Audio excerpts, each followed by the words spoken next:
Ya, mulai aja, mulai. Sarapan belum. Jangan di mute. Udah Kan berapa? bapaknya. Eh, Mana bapak? ini cuy. Nah, ini. Masuk. Udah.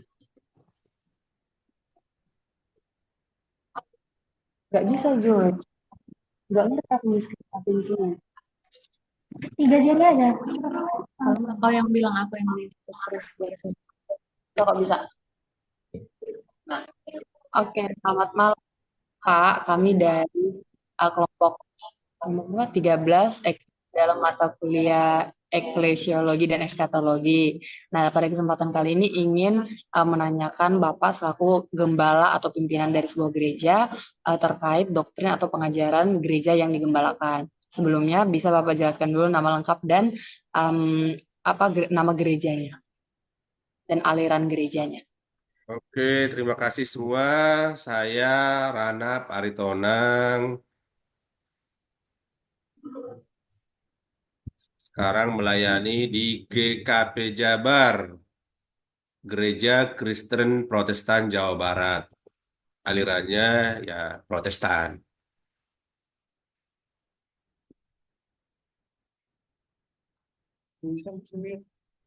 Luisa masih mood. Maaf, Amang. Aliran yang dimaksud maksudnya aliran Reform atau Lutheran gitu. Oh, kita Calvinis. Itu semacam seperti Lutheran lah. Tapi bukan Lutheran, Calvinis namanya. Calvinis. Oke. Oke, kita masuk ke pertanyaan nomor satu ya, Mang. Jadi kalau tentang khotbah dan pengajarannya, apa tujuan utama dari setiap khotbah yang disampaikan Amang kepada para jemaat? Ya, tujuan khotbah tentu untuk membekali jemaat supaya hidupnya sesuai dengan firman Tuhan atau khotbah yang dibawakan agar hidupnya sesuai dengan apa yang dikehendaki oleh Tuhan. Oke, sekarang di pertanyaan berikutnya, bagaimana cara Amang menentukan topik atau tema khotbah setiap minggu? Kalau topik atau tema kita sudah ada almanak untuk per tahun. Itu dari PGI, almanak PGI. Tuh, jadi banyak dipakai oleh gereja-gereja di Indonesia, termasuk seperti Okumene, GKI, eh, HKBP juga termasuk salah satu mungkin. Salah satu yang memakai almanak, walaupun mungkin ada juga nat-nat yang dipilih sendiri, tapi saya lihat kebanyakan hampir sama sih, tiap minggu. Kayak kemarin itu mengenai pertobatan sama, saya lihat dengan AKBP juga. Jadi, Oke, almanak yang berikutnya, sudah ditentukan untuk setahun.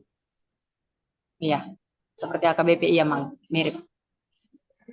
Jadi seberapa pentingkah Alkitab dalam setiap khotbah yang disampaikan oleh Amang? Ya tentu yang menjadi dasar dari pembawaan firman Tuhan adalah Alkitab. Karena Alkitab adalah firman Tuhan yang jadi penuntun dalam kehidupan orang beriman. Jadi yang diberitakan ya Alkitab.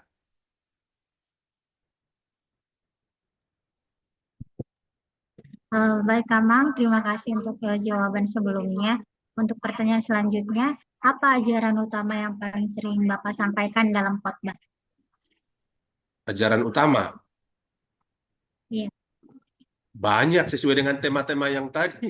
Tergantung dari temanya. Bisa mengenai pertobatan, bisa mengenai kasih, bisa mengenai hidup berbuah. Jadi macam-macam sesuai dengan topik atau tema yang sudah disediakan di dalam almanak. Oke, Kamang. Untuk pertanyaan kedua, apakah ada ajaran yang menurut Bapak sulit dipahami oleh jemaat? Atau bagaimana cara Bapak menjelaskannya? Eh, yang mungkin agak sulit dipahami oleh jemaat mengenai ajaran Tritunggal ya, Tritunggal. Nah, itu untuk menjelaskannya memang tidak tidak mudah. Tapi kalau kami di GKP Jabar itu mengenai Tritunggal itu melihat Allah melalui karyanya. karyanya. Jadi Allah dalam karyanya untuk menciptakan, dia dikenal sebagai panggilannya Bapa, Allah Bapa. Namun karya Allah itu bukan hanya menciptakan. Karena manusia jatuh ke dalam dosa dan upah dosa adalah maut atau neraka, maka Allah berkarya lagi untuk menyelamatkan manusia dari dosa itu. Nah, karya Allah untuk menyelamatkan manusia dari dosa itulah dia datang sebagai manusia di dalam diri Tuhan Yesus. Jadi Yesus itu adalah Allah di dalam karyanya untuk menyelamatkan manusia dari dosa. Setelah Yesus menyelesaikan tugasnya dalam menyelamatkan manusia melalui kematian di kayu salib, Yesus kembali ke sorga, kembali ke asalnya sebelumnya. Sebelum Yesus jadi manusia, Yesus ada di sorga sebagai Allah bersama-sama dengan Bapa. Setelah kembali ke sorga, Yesus berkata, "Aku tidak meninggalkan kamu sebagai yatim piatu. Aku akan mengutus pengganti." Nah, itulah yang kita sebut dengan Roh Kudus. Jadi Roh Kudus itu adalah Allah dalam karyanya untuk membimbing, menolong orang yang percaya agar percaya kepada Tuhan Yesus, agar hidup sesuai dengan kehendak Tuhan Yesus. Jadi dalam karyanya untuk membimbing sehingga percaya dan tetap setia kepada Tuhan Yesus. Nah, itu Allah itu tetap Allah yang esa, Allah yang satu. Bukan jadi ada Allah tiga, tapi karyanya yang tiga. Jadi GKP Jabar mengenalkan Allah itu melalui karyanya yang diperkenalkan kepada manusia. Karyanya mencipta Bapa, karyanya menyelamatkan anak atau Yesus, karyanya untuk membimbing, menolong orang supaya percaya, itu Roh Kudus. Ada satu Allah, tapi tiga karya. Itu yang cara untuk memperkenalkan ajaran yang memang tidak mudah memahaminya. Tiga tapi satu, satu tapi tiga. Nah, ini yang kita sebutkan dengan Tritunggal. Tiga di dalam satu.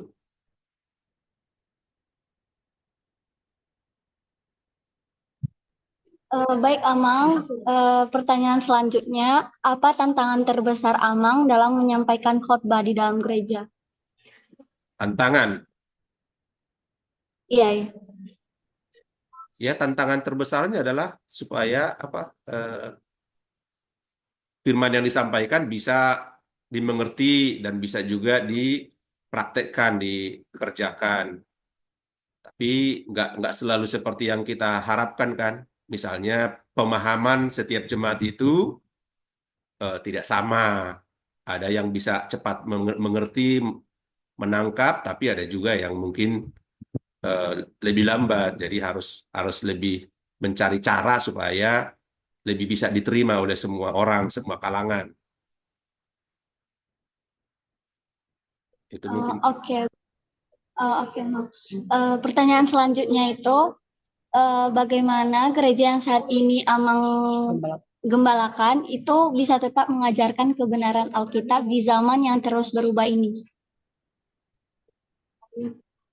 Gimana tadi?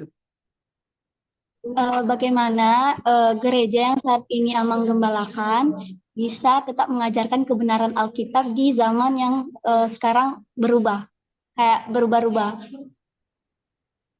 Oh ya, itulah upaya yang terus kita lakukan adalah untuk membuat jemaat tetap sadar bahwa eh, ya hidup ini harus tetap memerlukan kebenaran firman Tuhan, sehingga di tengah-tengah keadaan yang berubah, di tengah-tengah banyaknya tawaran di dunia, kehidupan yang kenikmatan dunia, hedonisme, tapi tetap harus disadarkan bahwa manusia itu tidak hanya membutuhkan roti, tidak hanya membutuhkan kebutuhan jasmani, tapi juga manusia harus tetap membutuhkan makanan rohaninya, dan makanan rohani itu didapatkan melalui kegiatan beragama, beribadah.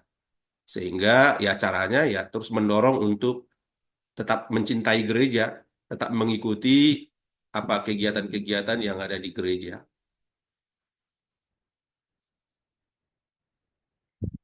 Oke, Jadi terima misalnya kasih Amang.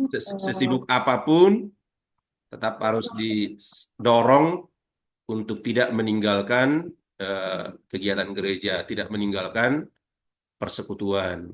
Karena itu juga adalah tanggung jawab semua orang-orang yang percaya.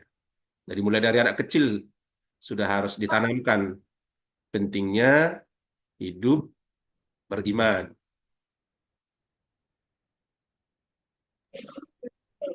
Oke, Amang.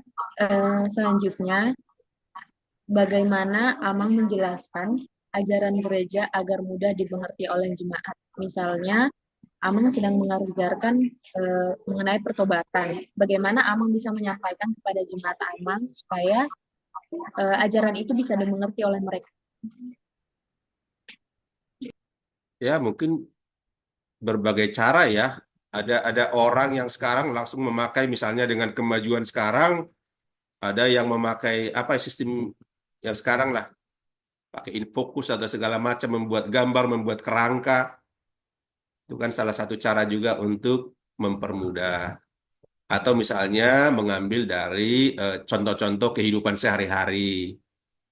Contohnya orang yang bertobat, ya contoh yang paling nyata misalnya kalau tadinya seorang pemabok, ya bertobat berarti ya harus berhenti dari kebiasaan mabok.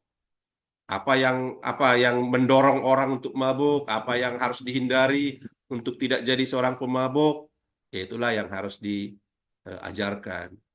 Dan contohnya yang paling nyata tadi bertobat itu berarti harus meninggalkan apa yang sebelumnya, kehidupan yang eh, membelakangi atau tidak sesuai dengan kehendak Tuhan. Bertobat itu artinya berbalik arah, berputar. Jadi kalau tadinya misalnya pemabok, ya harus berbalik, bukan lagi seorang pemabok. Itu contoh real ya dalam hidup sehari-hari.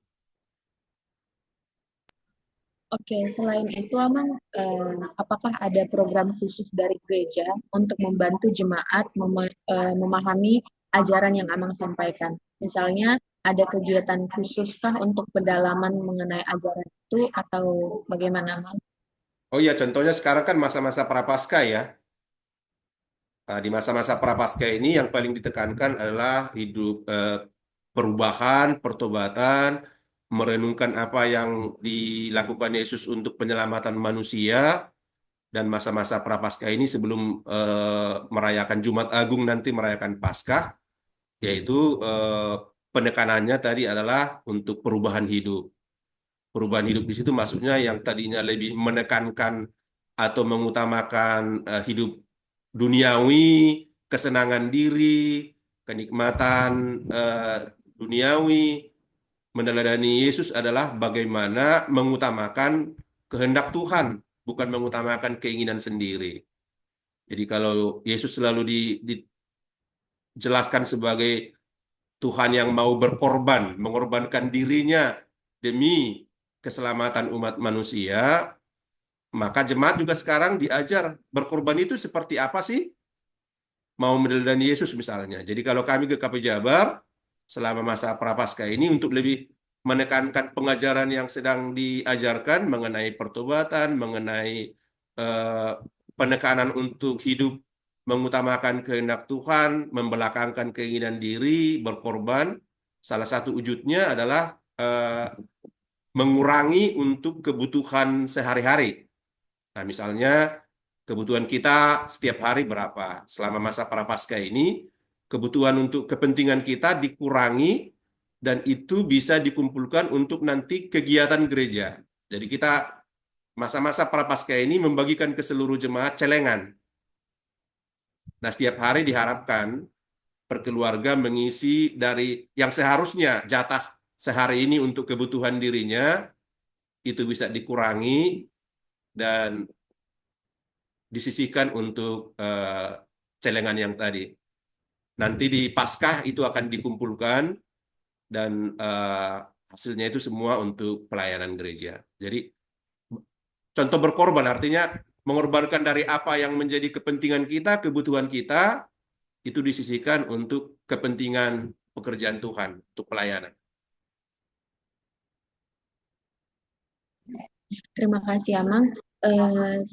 Dari yang Amang sampaikan, apakah ada hal lain atau kegiatan lain yang kegiatannya itu dilakukan untuk mendalami Alkitab? Misalnya, apakah ada di gereja Amang satu kegiatan untuk remajanya selalu mengikuti pedalaman Alkitab supaya memperdalam pengetahuannya gitu, Amang? Oh iya, ada kegiatan-kegiatan sekolah minggu, kegiatan remaja, kegiatan pemuda, di samping kegiatan ibadah, bernyanyi, ya tentu di dalamnya pasti ada pelayanan firman Tuhan, pendalaman Alkitab. Maka diharapkan sih sebenarnya bukan hanya dalam ibadah minggu itu, tapi di luar ibadah minggu pun apa yang mereka dapatkan di ibadah minggu itu, mereka bisa seringkan, bisa bahas lagi, kaji lagi untuk lebih dipraktekkan dalam kehidupan mereka sehari-hari. Jadi ada khusus kegiatan eh, pemuda, remaja, sekolah minggu dalam pendalaman Alkitab mereka.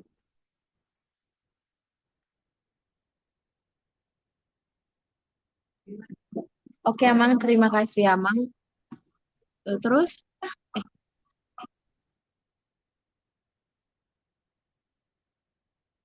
Udah lah. oke, terima kasih Amang atas waktu Amang sudah mau kami wawancarai. Kiranya Tuhan memberkati pelayanan Amang dan memberkati keluarga Amang. Ini udah ini. Udah. Katanya kemarin ada mengenai tata gereja, mengenai apa iman. Oh, itu cuma wartanya, kami butuh datanya, Mang. Kalau untuk interviewnya, wawancara itu tentang doktrinnya atau pengajaran yang Oh, jadi mengenai apa? Kemarin saya sempat lihat di WA ada tentang tata gereja gitu, nggak perlu. Karena kami juga itu ada nih tata gereja, cuman tebel. Ini kalau kayak iya di negara, undang-undang negara, nah ini undang-undang gereja, nggak semua gereja sama. Itu ada masing-masing undang-undangnya, tata gerejanya. Ini nggak perlu nih, perlu untuk difoto dipoto. sebagai tanda difoto untuk Oh. difoto tata gereja, tata tertib warta gitu, Mang. Terus untuk pengakuan imannya, perlu nggak? Iya juga bisa, tapi nggak perlu. Ya, pengakuan iman kita soalnya Mungkin kalau HKBP semuanya. kan sama semua tiap minggu pengakuan rasuli. Nah, kalau kita ada dua, di samping pengakuan iman rasuli, ada juga yang disebut pengakuan iman Nisea. Itu lebih panjang. Itu juga adalah ringkasan iman Kristen, hampir sama juga dengan yang rasuli yang biasa kita ucapkan di semua gereja, tapi ada kekhususannya, ada bedanya. Nah, itu kalau kami GKP Jabar, kalau ibadah biasa itu pengakuan iman rasuli sama dengan gereja-gereja semua. Tapi kalau perjamuan kudus, kalau ibadah perjamuan kudus, pengakuannya adalah pengakuan iman Nisea. Kalau perlu nanti buat biar dipotokopi juga. Dipotokopi, dipoto. Iya, Mang. Dua-duanya juga difoto bisa, Mang. Sebagai itu dokumennya saja, Mang. Ya, Kelengkapan jadi itu untuk iya, pengakuan iman ada dua, sama tata gereja tadi ya, sama warta.